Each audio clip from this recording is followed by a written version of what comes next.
there's so many Unitarian inside jokes on this podcast today. But if you if you put two UUs together, UUs together, they will remember. They'll have at least three opinions. Yeah, they'll have at least three opinions. I like that. Welcome to Faith and What Resonates, a podcast that explores the intersection of faith, spirituality, music, and the nature of inspiration. I'm Gil Gallagher, and I'm a professional musician and lifelong seeker. I was raised both Catholic and Unitarian Universalist at the same time, and as I grew up sorting my theology, I found my spiritual ground in music and theater. On this show, I interview folks about their faith journey and the role music plays in their lives as we explore the magic of the things that resonate. My guest today is Wesley Morisson-Sloat. I've known Wesley since college, where we met at the UU Church of Lincoln, Nebraska. Wesley describes his spiritual background as UU mystical humanist, Methodist adjacent. He is also the producer of the New Faith New Media Network that produces this podcast. In our conversation, we talk about Wesley's experience growing up in the Methodist Church as the child of two Methodist pastors, his love of lyrics and the technicalities in music, finding moments of the sacred and the scientific, and the song Gentle Arms of Eden by Dave Carter and Tracey Grammer. We also talk about the UU principles and demonstrate how, if you put two Unitarian Universalists in a room together, not only will they have three opinions, but they'll maybe remember all the principles if sung like you do in Sunday school to the tune of Do, Re, Mi. This conversation also touches briefly on mental illness, as well as contains a few adult words. So if you're listening with small children or generally need a heads up on such things, there you are. I'm so excited for you to hear this discussion, so let's jump in. Hey, Wesley, welcome to the podcast. Hi, Gail. It's great to be here. So I've known you since college.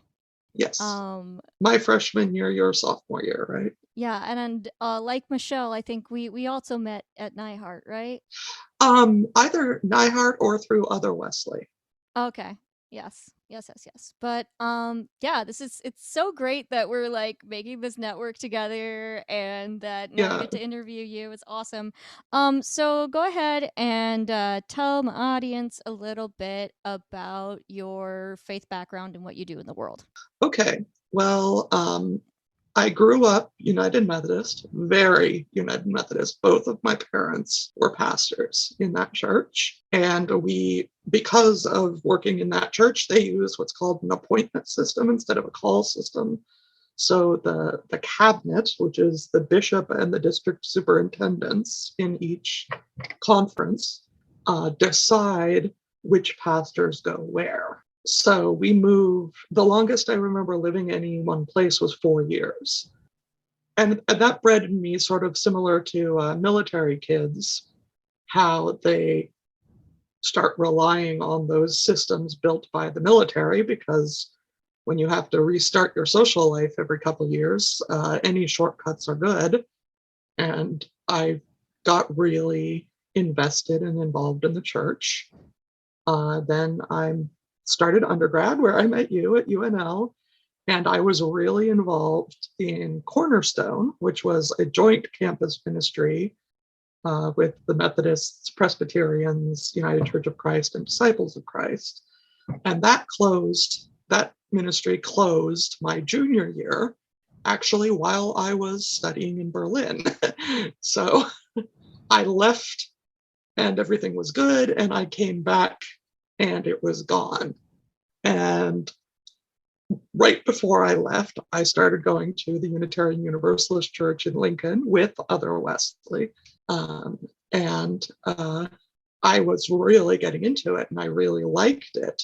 And then while I was gone, and my campus ministry and my primary spiritual community closed while I was gone, I felt very hurt and betrayed. But it also pushed me into becoming UU entirely. And that turned out to be really good for me. And so I finished strong. I helped start the official campus group for that church, which wasn't like an organization with its own minister. It was the way Cornerstone had been. It was an outreach group from the congregation there in town. And then a year after I graduated from UNL, I moved to California to go to seminary to become a Unitarian Universalist pastor. And while I was there, lots of stuff happened. I got really sick and had to go on disability. I'm still on disability back in Nebraska.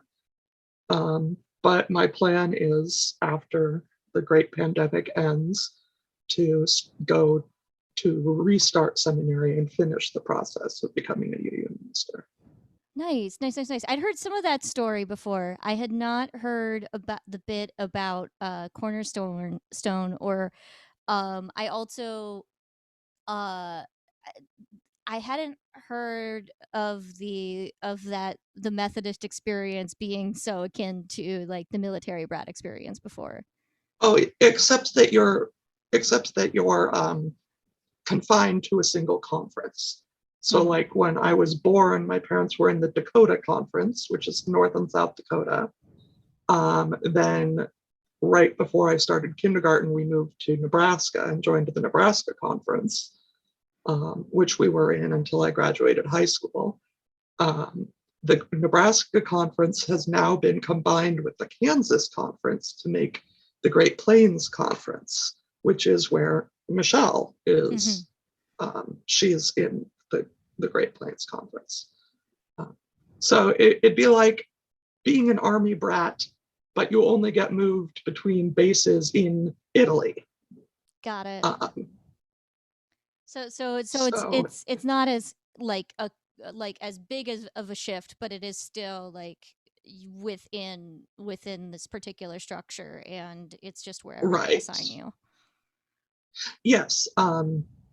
Pastors and congregations can request a change. They can put in a request to the cabinet saying, I don't want to preach here anymore, or we don't like this person preaching here anymore, please change it.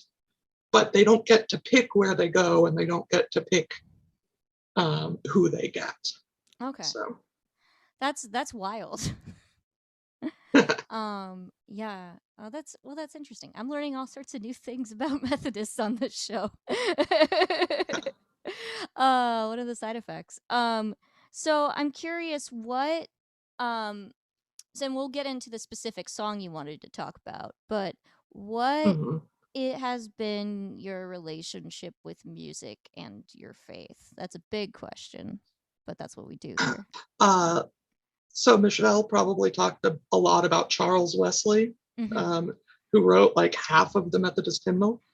Well, I'm named Wesley after the Wesley brothers and their dad and their sister. So that was always a big thing. Like anytime we opened up the hymnal in church, and that one of the byline of the hymnal was Charles Wesley, I felt that connection. But it's also, I have this weird thing where I remember really good turns of phrase, really good lines.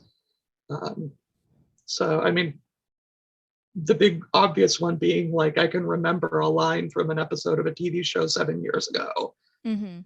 But also I can remember the lyrics of music. And I've never been a big enjoyer of making music other than the worship experience of singing with the group.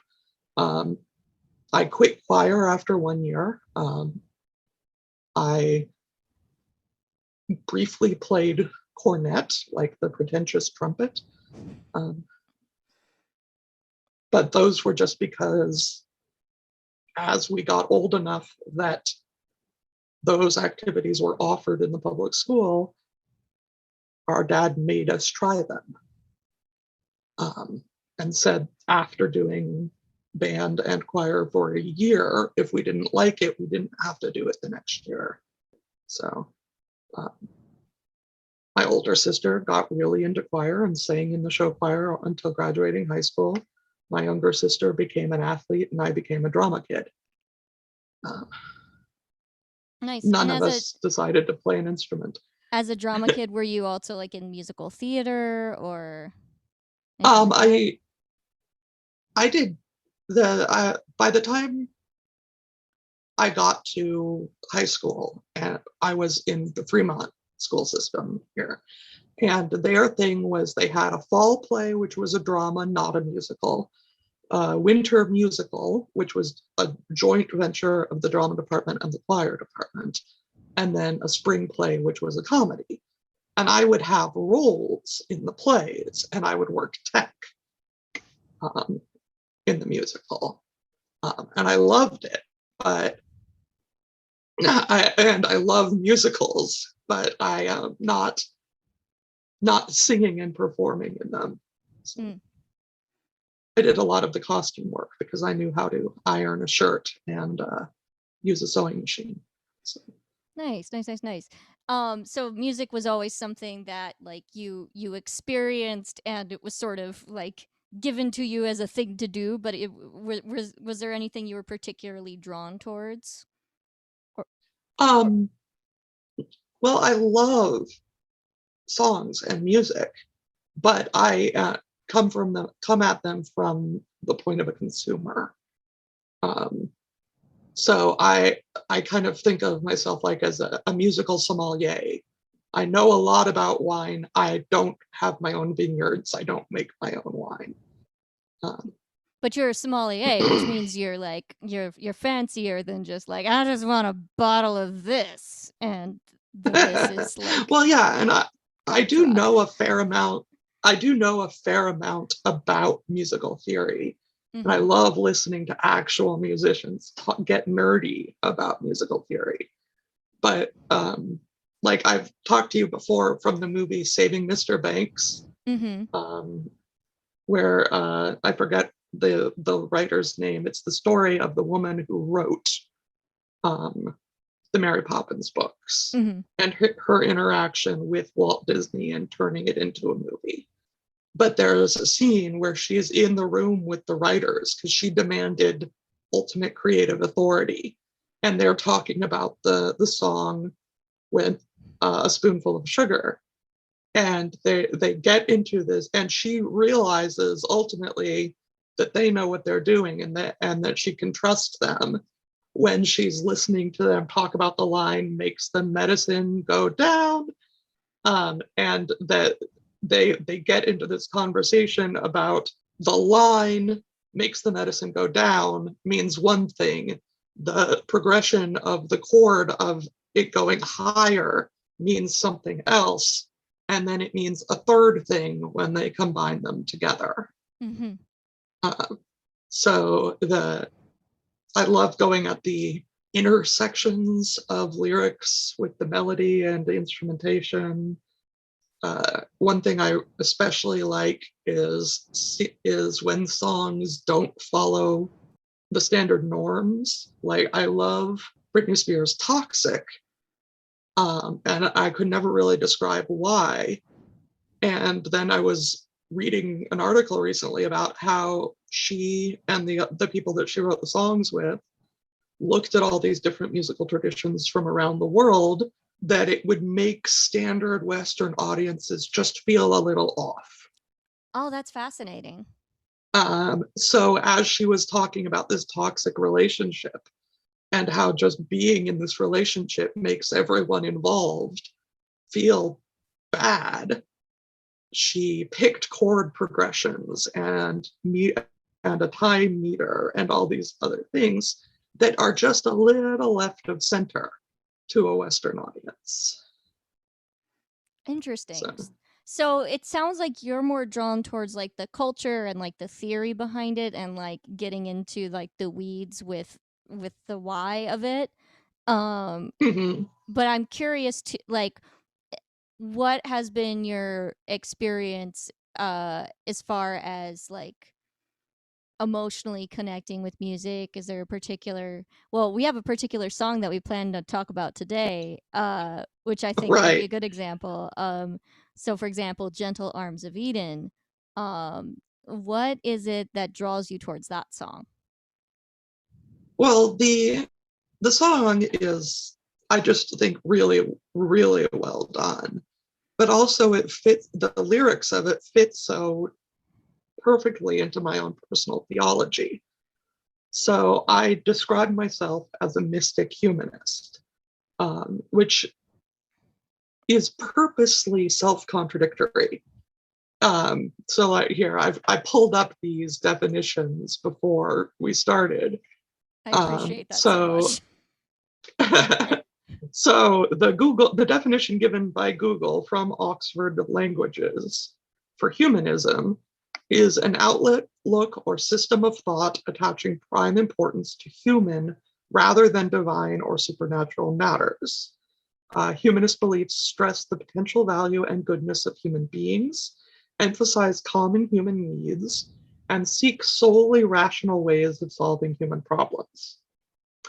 Then, again, the Google definition of mysticism is the belief that union with or absorption into the deity or the absolute or the spiritual apprehension of knowledge inaccessible to the intellect may be attained through contemplation and self-surrender.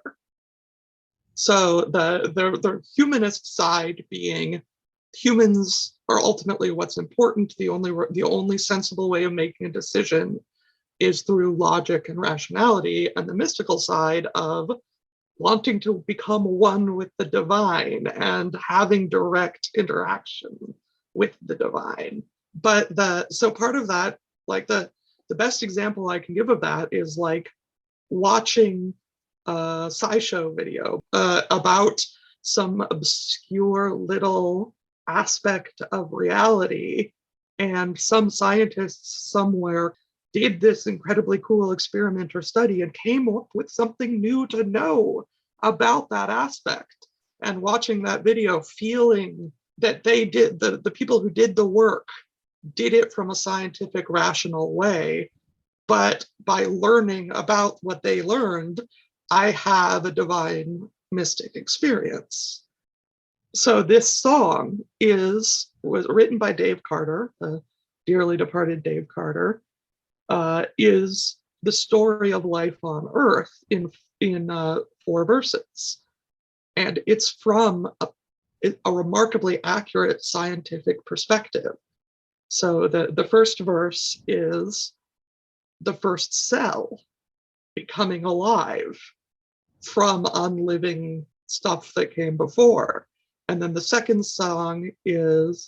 verse is about the one turns into two, is the line that gets me, and is the story of life becoming multicellular and leaving the oceans for the land.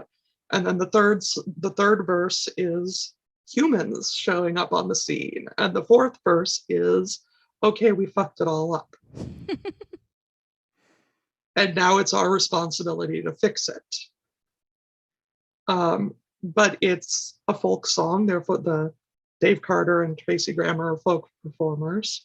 It's this bright, peppy melody, but also violin, which is just a lovely instrument. And he's not just playing chords, he's also plucking notes on the guitar, which I just love from an aesthetic point. And the first time I heard the song was in church. It was performed at my church's music service, which I was in charge of putting together. Was this at the Unitarian Church? Yes, Second Unitarian Church of Omaha. And I organized it. I recruited all the people to play. I put everything in order. I did a bunch of research. I wrote a short homily and opening, closing words. But I didn't perform any music, but that was a way for me to interact with music using the gifts I do have. So that's cool. And so you have like a music coordinator role at your church? I'm a member of the Music and Worship Committee. Got it. And that's the committee I've served on since I joined that church. Awesome. And we actually got permission to play a clip of this song on the show, so we're going to listen to it now. On a sleepy, endless ocean, when the world lay in a dream, there was rhythm in the splash and roll, but not a voice to sing. But the moon shone on the breakers, and the morning warmed the waves, till a single cell did jump and hum for joy, as though to say, this is my home, this is my only home, this is the only sacred ground that I've ever known. Should I stray in the dark night alone, rock me, goddess, in the gentle arms of Eden? Then the one shone bright and round her, till the one turned into two, and the two into... I love that. I love the chorus of that, and the yes, the this is my own rock me, world. goddess, in the gentle arms of Eden. Yeah. I've been many things. When Cornerstone closed, and that was basically the last nail in the coffin of me being a Methodist. There were other nails. For instance, I came out as gay in ninth grade, and that was the time when the Methodist Church was dealing with Jimmy Creech, who was performing gay marriages as a Methodist pastor in a Methodist church. Can you unpack where that landed in the timeline of the whole discussion they're having now? Like, it's like the cliff notes on that.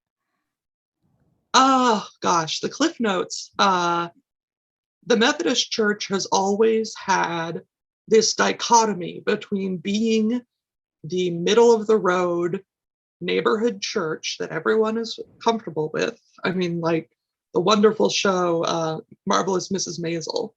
At one point in the first season, Ms. Maisel uses Methodist, because the Maisel family is Jewish, uses Methodist to basically mean boring white bread Protestant. But the Methodist Church has always had members who, both clergy and laity, who are radical social justice workers. Like the American Methodist Episcopal Church, which fused with, I think, the Evangelical United Brethren to make the modern United Methodist Church, was at the forefront of the civil rights movement. There were, I think, somewhere between 10 and 15 American Methodist Episcopal pastors, black and white, who marched with Dr. King on Selma.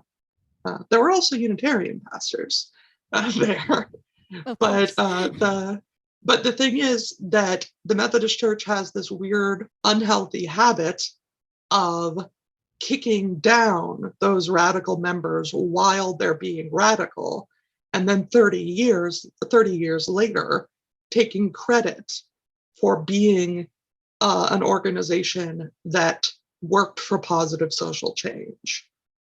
And I'd say that's happened over and over and over again through the different incarnations of Methodism, going all the way back to the Wesleys fighting against slavery. The modern incarnation is that the United Methodist Church is schisming over a lot of different issues, but currently the big issues are queer marriage, queer ordination, and the Black Lives Matter movement. That was what was really painful for me with the whole Cornerstone incident, was that I'd been out for came out freshman year of high school. This was junior year of college. So 7 years as an out gay teen, and feeling this deep connection to the United Methodist Church and feeling like they didn't have my back. Mm. And then I was in Germany. I mean, I was with a group of my fellow students and one of our professors, but I was in Germany and got this email that basically came down to, oh, by the way, this wonderful community that you've been a part of for 2.5 years, that you've loved and worked for and bonded with, is gone now because we don't want to pay for it anymore. Mm. And the other song that we were going to talk about, but I didn't hear back about whether we could play clips of it, was Blue Boat Home, which is this like iconic modern UU song by Peter Mayer. And the way I remember it, which might not be accurate, was I asked Father Wesley for a ride to church because he was going to church and I wanted to see what the UU church was like. And we lived in the same dorm. And he said, sure, and went with him, and they sang that song. And that was the moment of, oh, I can be part of a religious community that has the same values and same principles as I do. It does exist. I don't have to settle for a compromise. I don't have to stick with the Methodists just because that's who I grew up with. And then found out that the whole thing, the UU's whole thing, is the 7 principles and 6 sources. Although this summer we're voting on whether we're going to add an 8th source to specifically say racism is bad. Is it 8th source or 8th principle? Or it would be 8th? 8th principle. Yes, great. Right. It's called the 8th Principle Project. Okay. The first principle is we believe in the interdependent web of all existence of which we are a part. And Blue Boat Home, and especially Gentle Arms of Eden, really, for me, are both great explorations of that. No one is alone. No action taken by anyone exists in a vacuum. The consequences of that action are going to echo throughout the earth. But I forget which principle, I don't have them memorized, or which source, I don't have them memorized, even though I want to be a UU pastor. One of our sources is specifically the teachings of humanists, which warn us against idolatries of the mind and spirit. And that was and idolatry is such a huge issue for me. I've been a Spitfire troublemaker my whole life. 4th grade, I started refusing to say the Pledge of Allegiance because I considered it idolatry. Or that's what I told them, because that's what they would let me get away with. Big it was PK definitely energy part of it. right there. Right. And it could have become an elementary school version of kneeling during the national anthem. But the teachers were like, oh, we're not going to win this.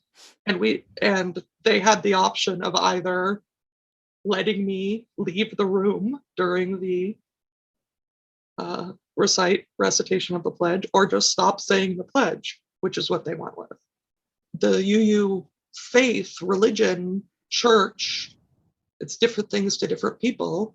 We decided that ultimately it doesn't matter what you believe, as long as your beliefs fit these 7 principles we're not willing to compromise on. And we love sources. We love getting wisdom wherever we can. Find wisdom where you may. These are the 6 that are super important to us as an institution, but that's not by any sense exhaustive list or an exclusive list. So yeah, no, and that's one thing I love about being UU, and also, like, I mean, we're gonna get really meta here, like why I think this podcast is important, because it's all about figuring out where we find truth in different places and how we can find these commonalities of what resonates and what inspires us. And it makes me think of what you said, that I'm still stuck on something you said the other day, which you, in one of our meetings, where you said something, I believe it was, idolatry is putting the process, is when the process becomes more important than the product. Yes. Yeah. So that go off on that. Well, that's my personal definition. And it works really well for me. But the one thing that I love from studying world religions is that it is against Muslim tradition to make any sort of picture, sculpture, depiction of any sort of Muhammad, blessed be his name. Because the words and work of the prophet are more important than the person of the prophet. And it also goes back to the commandment, the 10 Commandments. Again, I don't have them memorized, so I don't know which one it is. That thou shalt not make for yourself so grave an image. Like, was that like 1 or 3? Or I'm a bad former Catholic. Oh no. the only one I know by its number is 1. I am the Lord your God, and you shall have no other gods before me. Cool. And then I know that the first 3 are the ones about dealing with God. Mm-hmm. So 2 is either no graven images or don't take the Lord's name in vain, and 3 is whichever one 2 isn't. And then the rest of the 10 are about humans dealing with each other. Mm-hmm. Yeah.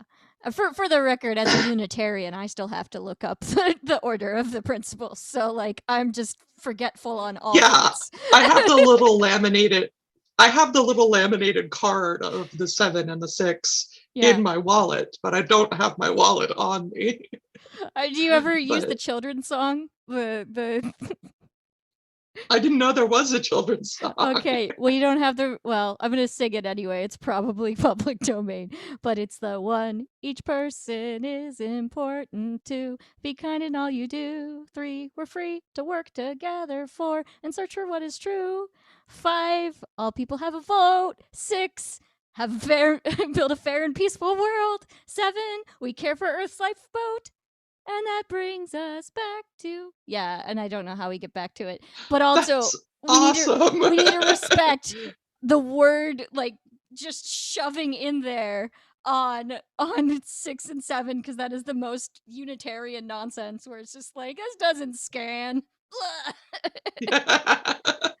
Well, like I do that a lot. I rewrite prayers and rituals and verses of songs to use in services that I help put together. I think my most popular Facebook post I ever made was I rewrote the Lord's Prayer, the Pater Nostrum, to be about Senator Sanders at the inauguration in his mittens.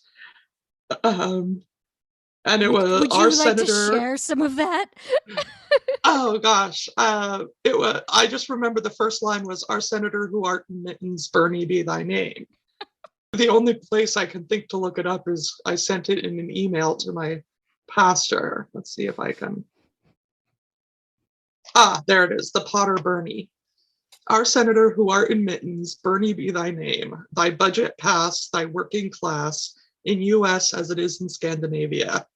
Give us this day our living wage, and give us our student debt, as we forgive nonviolent crimes and drug offenses.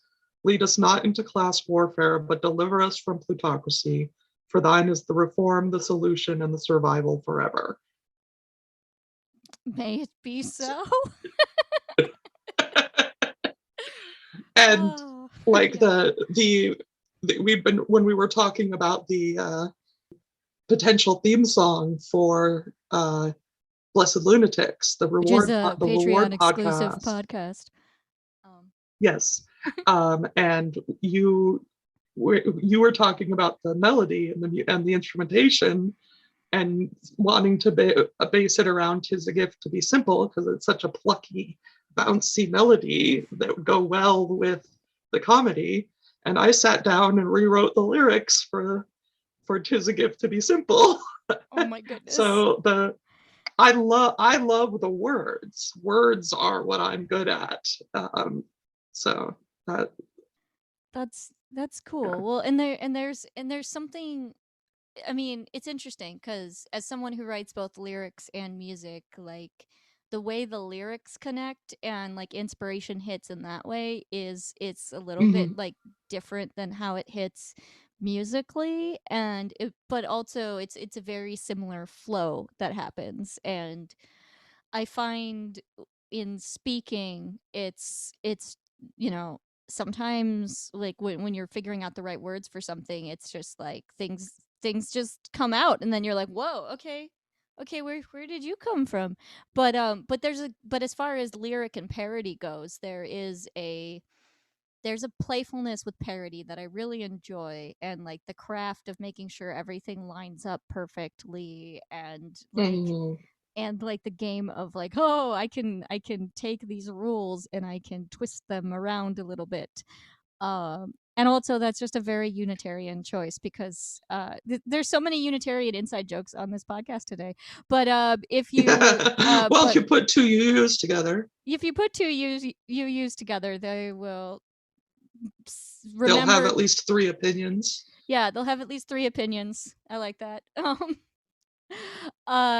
But anyway, our hymnal, there's a lot of like classic, like I guess, Protestant hymns, and also, I mean, there's a lot of spirituals and stuff in there, but also like there's some things where they like rewrite the lyrics, and it's a whole song and dance where it's like, okay, we're making this more inclusive, and you're changing things. Well, but also what I think is lovely is that a lot of the times the things people think we rewrote to be more humanist and inclusive are actually, we went back to the original lyrics. Oh, interesting.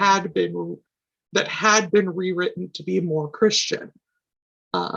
So like the one that springs to mind is in our hymnal, it's "Lo, the earth awakes again." And it's a song about spring. And the only mention of Easter is in the third verse. There's a line that mentions, "This is the promise of Easter fulfilled." In the Methodist hymnal, that hymn is "Christ the Lord is risen today." That was the rewrite. Oh, wow. Somebody heard this Unitarian song that was all about spring and rebirth and the cycle of forgiveness and resurrection. That's very Eastery. But a Protestant minister heard this Unitarian hymn and rewrote it to be explicitly about the Christian Easter narrative. And both versions are wonderful. They're both amazing examples of good writing, but the humanist is the older. So. Oh, that's fascinating. And that is a whole dive we could go down. And I am learning, like, that's been such a running joke about how Unitarians just rewrote these classic hymns, but oh man, you just actually'd me into a completely different rabbit hole, which I will have to go down, not now, but we will talk about that further. I had a question for you, and this has become the question that I ask everybody, which is, where does inspiration land in your body? When things resonate, where do you feel it? Oh, that is such a good question. The first one that always gets me to, like, and this isn't the first one I feel, but the first one that I thought of is right where your spine meets your skull. The C1 vertebrae, I think it's called the atlas because it's holding up your head. And the foramen magnum, because I remember random words, the hole in the base of your skull where your brainstem attaches to your spinal cord. And I just get this sort of tingly, itchy feeling of like I really need to pop my neck, but also that my brain is full and it's pouring out faster than the spine can carry it away. But that's usually how I feel when I actually sit down to a project and start working productively. But the first is my calves, that twitchy, you gotta get up and walk and move feeling. So I talked about when I was at seminary in California, I got sick and had to go on disability and move back to Nebraska. It was a major depressive episode. I've lived with depression my whole life. I was diagnosed in like third grade.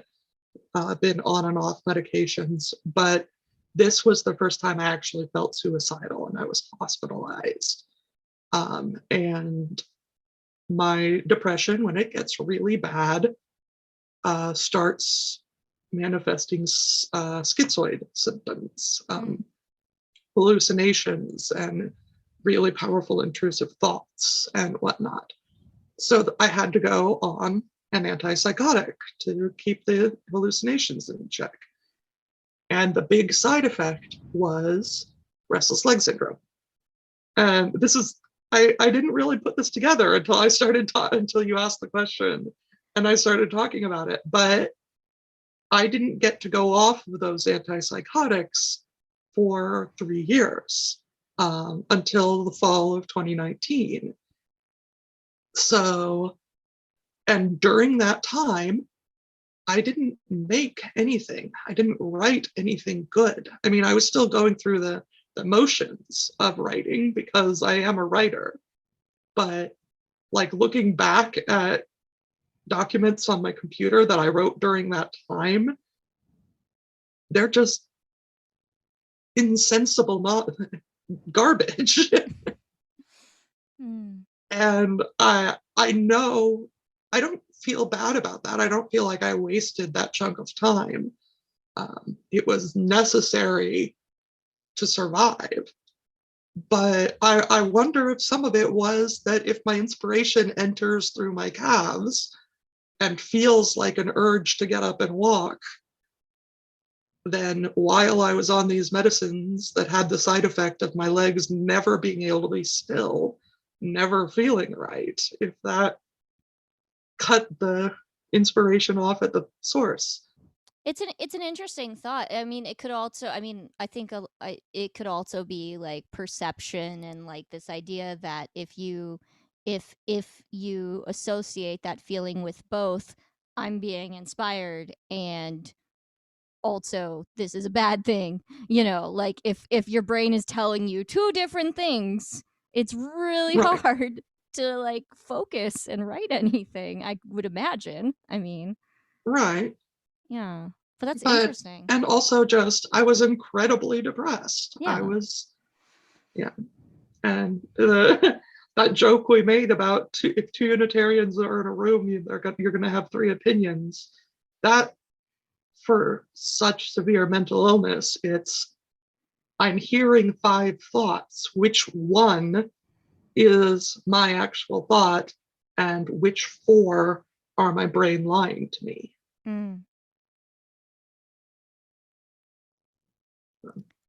Yeah, that it's thank you for being open on that and sharing that, because I don't think have heard it broken down in that way.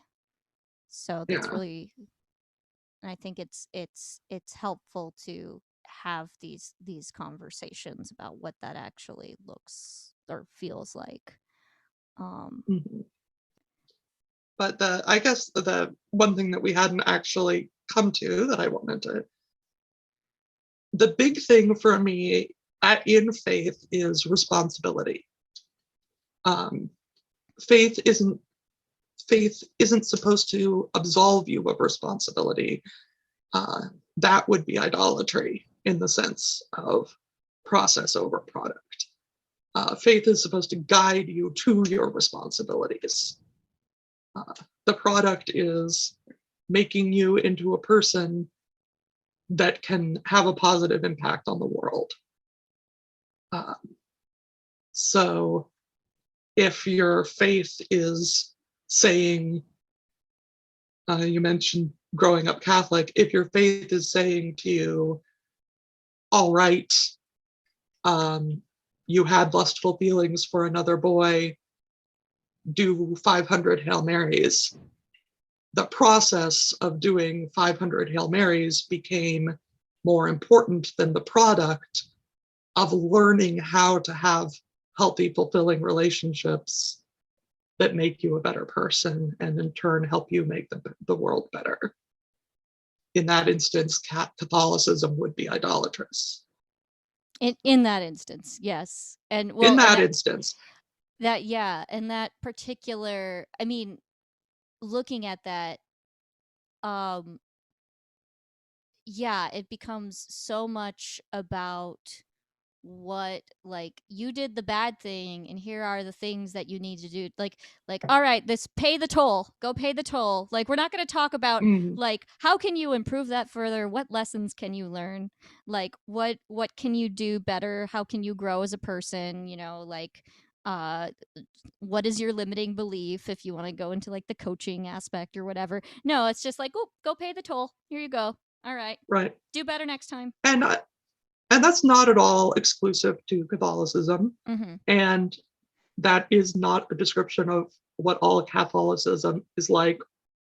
One of my professors when I was at seminary was a Benedictine monk, and he talked so beautifully, so movingly about what confession can be like when the confessor goes in, or the person doing confession goes in with an open heart, and the priest taking the confession, which is the person who's actually called the confessor, confusingly, is good at it.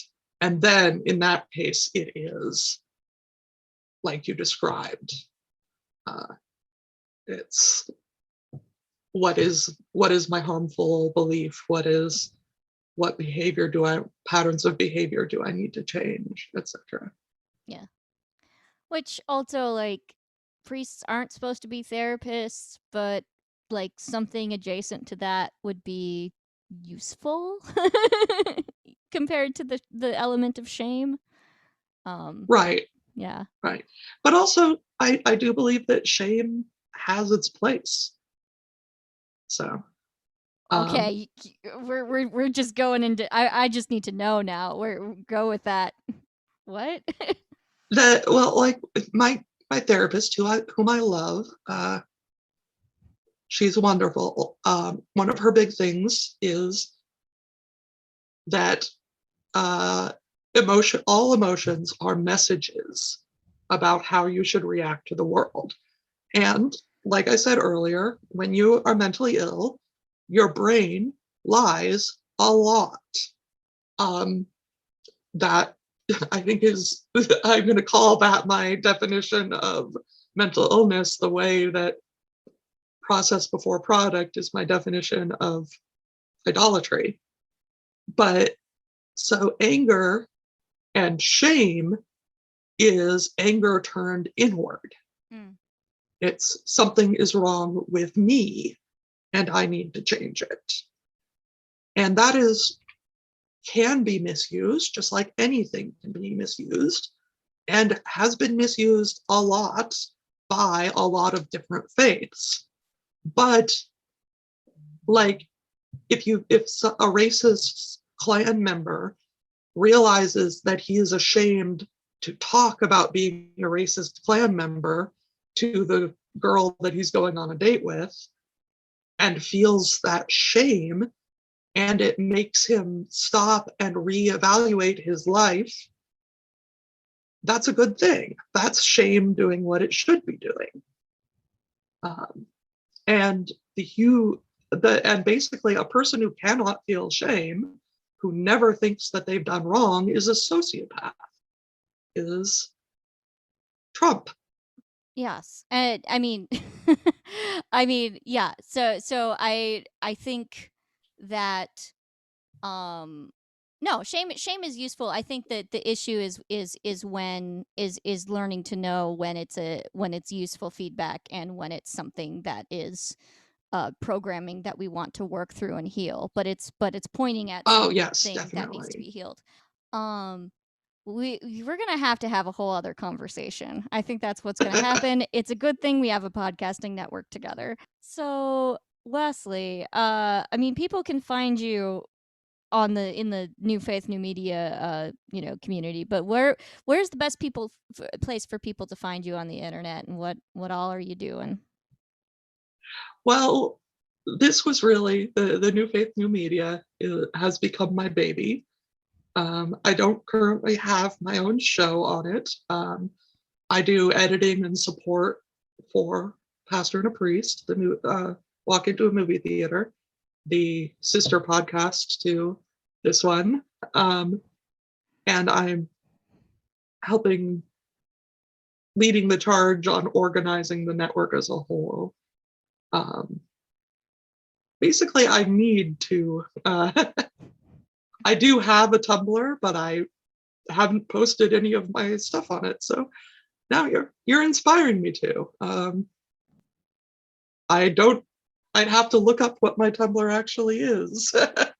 Well, you know what? We can put links for those things in the show notes. So the assorted places where you can find Wesley in this moment will be in the show notes. Wesley, thank you so much for being on the show and sharing everything with me. And yeah, this is so great. Yeah. Thank you for listening to Faith and What Resonates. The theme music for this show is My Journey, My Song, the first song I wrote back when I was 19. This song has an epic backstory, and I'll tell you about it in a future episode. Faith and What Resonates is part of the New Faith New Media Network. You can find out more about what we do by following the New Faith New Media Network on Facebook and Instagram. You can also discuss this and other episodes in our Facebook group. We have another show, A Pastor and a Priest Walk into a Movie Theater, hosted by the Reverend Michelle Byerly and Father Andrew Miller. You'll find that show on whatever platform you found this one on. If you like what we do and you want to support that work directly, you can support the New Faith New Media Network on Patreon. All Patreon supporters get access to our Patreon-exclusive podcast, Blessed Lunatics. If you want to know more about the things I do in the world, you can head to my website, gailgallaghermusic.com. Thanks for listening, and remember to stay curious and keep following the magic of the things that resonate.